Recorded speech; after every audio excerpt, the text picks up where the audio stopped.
Good morning प्यारे विद्यार्थियों।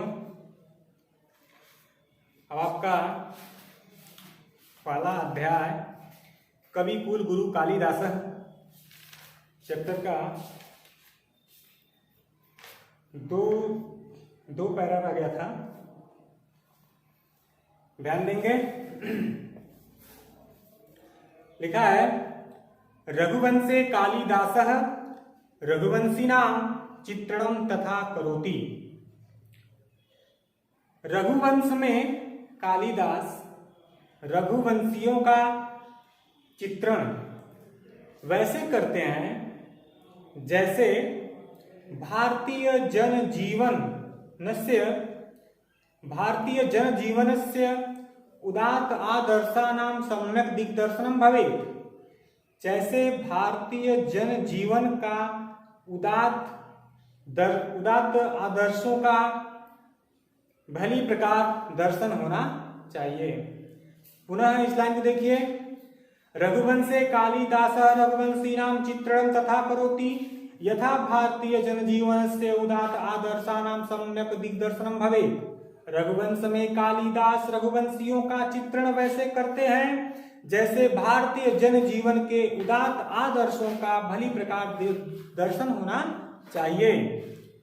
रघुकुलजा राजानः प्रजाक्षेमाय बलिम आहरन्। रघुकुल राजा प्रजा के हित के लिए, प्रजाक्षेमाय का शाब्दिक अर्थ है प्रजा के हित के लिए बलिम आहरन् टैक्स लिया करते थे। मित सन्यत भाष रहते और नपा तुला बोलते थे, कम बोलते थे। सदा सत्यनिष्ठा आसन और सदा सत्यनिष्ठ थे। यशः कामः ते तदर्थं प्राणानपि त्यक्तम् सदैव उद्यता अभवन्। यश की कामना से वे, यश को प्राप्त करने के लिए वे उनके लिए प्राणों को भी त्यागने के लिए सदैव उद्यता भवन निरंतर तैयार रहते थे। केवलम संत्यर्थे ते गृह मेधिनो बभूव। केवल संतान उत्पत्ति के लिए या केवल संतान उत्पन्न करने के लिए ते गृह मेधिनो बभूव, वे गृहस्थ हुआ करते थे। शैशवे विद्यार्जनम यौवने रंजनम वार्धक्ये मुक्त्यर्थम मुनिवद आचरणम तेषां व्रतम आसीत्। शैशवावस्था में अर्थात शिशु काल में विद्या को अर्जन करना, यौवने रंजनम और युवावस्था में रंग रलियां मनाना, वार्धक्ये मुक्त्यर्थम और बुढ़ापे में मुक्ति के लिए मुनिवत आचरणम, मुनि के जैसा आचरण करना, तेषां व्रतम आसीत्, उनका व्रत था। बाल वृद्ध वनितानां यदा आचरणं कालिदास काव्ये निरूपितं तत्सर्वं भारतीय संस्कृति गौरव अनुरूपम एवं बालकों, वृद्धों और नारियों का जैसा आचरण कालिदास के काव्य में निरूपित है तत् सर्वथा वह हर प्रकार से या वह सर्वथा भारतीय संस्कृति के गौरव के अनुरूप ही है। अगला पैरा और अंतिम लिखा है कि आहिमवतः सिंधु वेलायाम यावत विकीर्णा भारत गौरव गाथा कालिदासेन स्वकृतिषु उपनिबद्धा। हिमालय से लेकर सिंधु तक फैली हुई, विकीर्णा का शाब्दिक अर्थ होता है फैलना, और अहिमवत मतलब हिमालय पर्वत से लेकर के सिंधु वेला तक यानी सिंधु नदी के तट तक फैली हुई भारत गौरव गाथा, भारत की गौरव गाथा, भारत की महानता कालिदासेन स्वकृतिषु निबद्धा, कालिदास के द्वारा स्वयं की अर्थात अपनी रचनाओं में यानी कालिदास की अपनी रचनाओं में निबद्ध है। रघुवंशे मेघे कुमार संभवे, रघुवंश में मेघदूत में का और कुमार संभवम में भारत देशस्य विविध भूभागानां, भारत देश के विभिन्न भूभागों के गिरि, कानन, नदी नाम, गिरि मतलब पर्वत, आनन,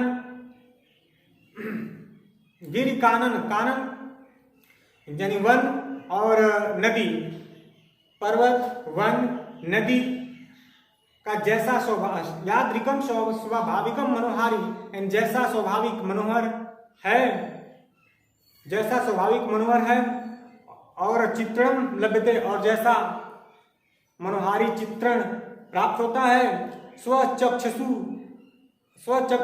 अन अवलोक्य तत्संभव अस्ति, वैसा अपने आंखों से देखकर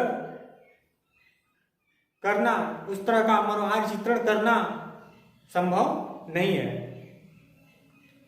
तथा विधम तस्य देश प्रेम तस्य काव्योत्कर्षम समुदृढ़यति, इस प्रकार उनका देश प्रेम उनके काव्य और उनकी काव्य उत्कर्षता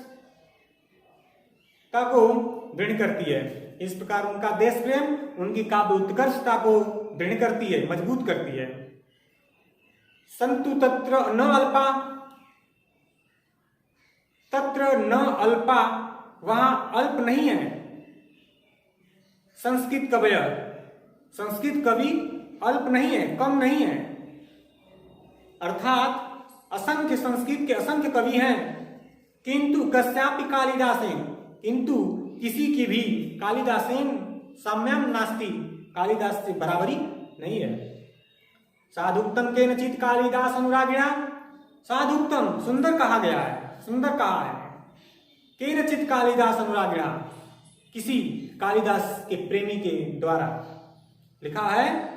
पूरा कविना गणना प्रसंगे कनिष्ठिकाधिष्ठित कालिदास यद्यपि तत्तुल्य कवि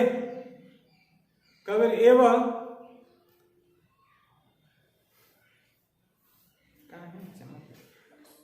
यद्यपि तुल्य कवि एवं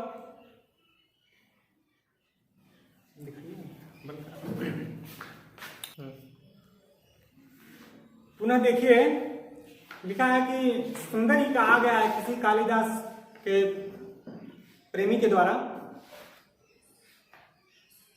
पूरा कविना गणना प्रसंगे, पहले कवियों की गणना प्रसंग में, कवियों की गिनती में कनिष्ठिकाधिष्ठित कालिदास, कालिदास की गिनती कानी उंगली पर हुआ करती थी, अर्थात सबसे पहले गिनी जाती थी। अद्यापि इस समय भी तुल्य कवि इव भावात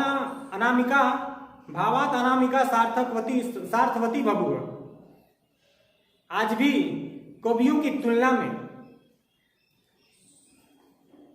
उनके जैसा, कालिदास के जैसा नहीं होने पर अनामिका उंगली, अनामिका उंगली कहने से ही बोध हो जा रहा है कि अनामिका अर्थात बिना नाम वाली उंगली अर्थात अनामिका सार्थवती बभुव, सार्थक होती है।